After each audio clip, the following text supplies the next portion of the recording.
Hello students, how are you? Welcome to the social science class. And we are doing the 7th class chapter of history, that is New Kings and Kingdom. And we have studied till now, अब तक हमने क्या पढ़ा इस chapter में? We have studied about the Rajput kingdom, Turkish invaders, Palas and some kingdoms of the southern region. And in this video, और अब इस वीडियो में हम किसके बारे में स्टडी करेंगे? We will study about the famous Chola dynasty. Chola dynasty located in the south part of the India. This is our Chola dynasty. जो तमिलनाडु वहाँ पर रूल करती थी, जो आजकल तमिलनाडु है, that part. And we will also study about the Chola dynasty, the temples that built by the Chola dynasty, the rulers of that dynasty, and the administration of system, art and architecture, as you can see in these pictures. We will study all about this in this video. Let us start. Now, Chola dynasty. The case history of Chola dynasty. Chola dynasty was founded by Vijaya. The Chola dynasty ruled over Tamil Nadu and the parts of Karnataka. जो अभी present day Tamil Nadu and Karnataka states हैं, they were ruled in that area.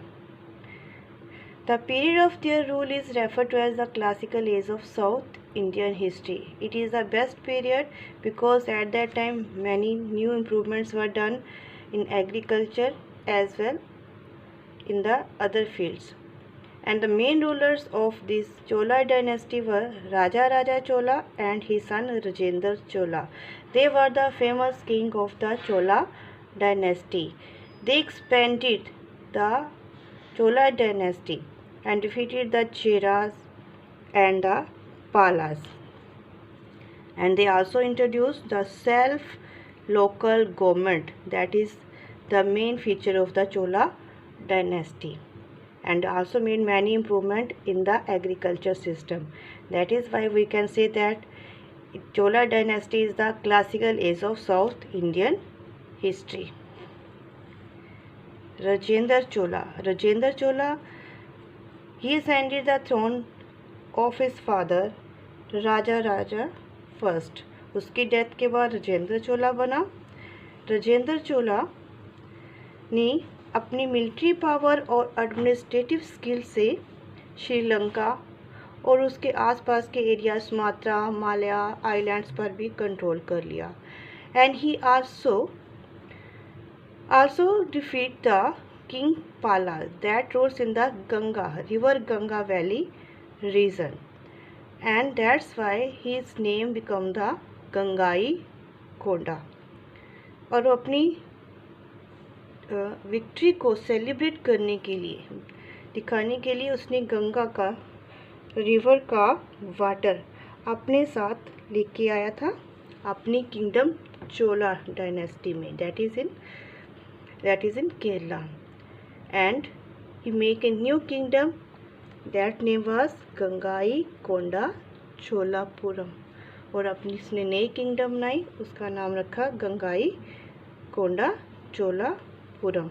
And the Chola power came to an end in 13th century. 13th century में चोला power defeat होगी, धीरे धीरे ख़त्म होनी शुरू हो गई. Chola administration. The main feature of the Chola dynasty. Chola dynasty ने फर्स्ट टाइम लोकल सिस्टम शुरू किया था, local self government as we have today. जैसे हमारे आजकल हम सेंट्रल गवर्नमेंट होती है, state government and then the self government, local self government like in the village panchayat, in the cities we have municipalities. At that time the Chola rulers also start this system. Chola Empire was divided into provinces. तो उस time भी उन्होंने चोला empire को अलग अलग parts में divide किया हुआ था. They were called mandalams. And mandalam was other further divided into Valandus and Naidus, which were actually village and columns. The king was the head of the Chola kingdom. King वहाँ का चोला kingdom का head होता है and उसकी help करने के लिए बहुत से मिनिस्टर्स एंड एडमिनिस्ट्रेटिव स्टाफ था. Chola also constructed a good network of roads which help in trade, commerce and communication. Village administration of local self-body. The other feature is important village administration. Village administration means the local self-government. Village was the primary unit of the society. Main unit होता है जहाँ से आपका society start होती है और administration system start होता है. The unique feature of autonomous self-sufficient village was carried out by the village assembly. और वहाँ का एडमिनिस्ट्रेशन कौन कैरी करता था? By village assemblies like उर, सभा, महासभा एंड नगरम. ये सब कौन थे? उर is the assembly of the village where the land was held by all classes of people. और विलेज के जो मेन पीपल थे और सब क्लास के अभी ईच कास्ट उन सब लोगों की एक असेंबली थी. द सभा was a gathering of all mail adults of the village. It was exclusively ब्राह्मण असेंबली. और सभा में मेनली जो मेल अडल्ट्स होते थे एंड मोस्ट प्रोबेबली ब्राह्मण assembly. The Nagaram was an assembly of the merchants who perform administrative function in the town. और नगरम में क्या होते थे? सभी मर्चेंट्स जो मेन ट्रेडर्स होते थे they were included and they carried out the administrative function in the towns. Now about the irrigation system. Chola dynasty also improve the irrigation system for the agriculture. So the proper utilization of water. They supplemented the great tanks. पानी का पूरा अच्छे से use करने के लिए उन्होंने tanks बनवाए and dams were built across the Kaveri river. और इसके साथ साथ उन्होंने डैम्स भी बिल्ट किए for improving the irrigation system. The Chola spend huge amount on the building canals, tanks, wells and dams. Rajendra Chola built an artificial lake near Gangaikonda Cholapuram. एक उसने राजेंद्र चोला जो रूलर था उसने अपनी किंगडम गंगाई कोंडा चोलापुरम के पास एक नई आर्टिफिशियल लेक का भी निर्माण किया था. Now revenue. Revenue means the income from where the ruler get the income.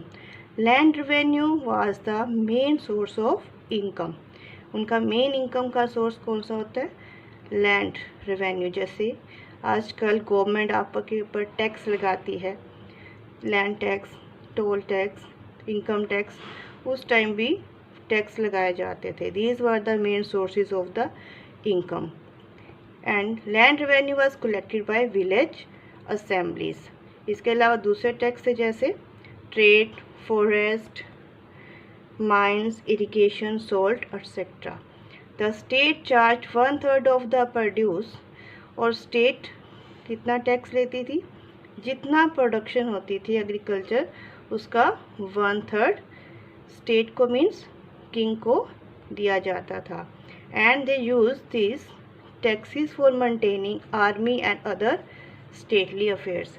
और वो इसका यूज़ कसले कहाँ करते थे? अपनी आर्मी को मेंटेन करने के लिए और स्टेट के दूसरे काम करने के लिए इसका वो यूज़ करते थे. The army and the navy the most powerful part of Chola kingdom. Chola kingdom ने, चोला डायनेस्टी ने अपनी आर्मी को भी बहुत पावरफुल बनाया और उसकी आर्मी में हर तरह के सोल्जर्स थे. The army consist of elephants, cavalry and infantry. Elephants means जो लड़ाई में एलिफेंट्स काम आते हैं वो भी उनके पास आर्मी थी. कैवलरी मीन्स घुड़सवार भी थे. इन्फेंट्री जो पैदल सेना भी थी. तो Chola naval forces control the Coromandel and the Malabar coast.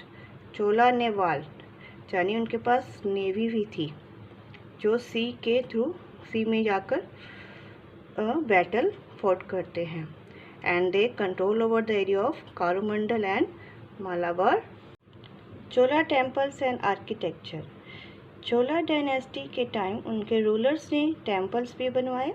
And the temples were the chief source of recreation and other social, economic and political activities.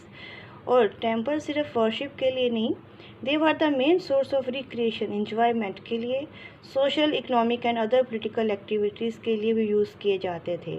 The village assemblies conducted there meetings here, और village assembly अपनी सभी meetings temples में ही conduct करती थी।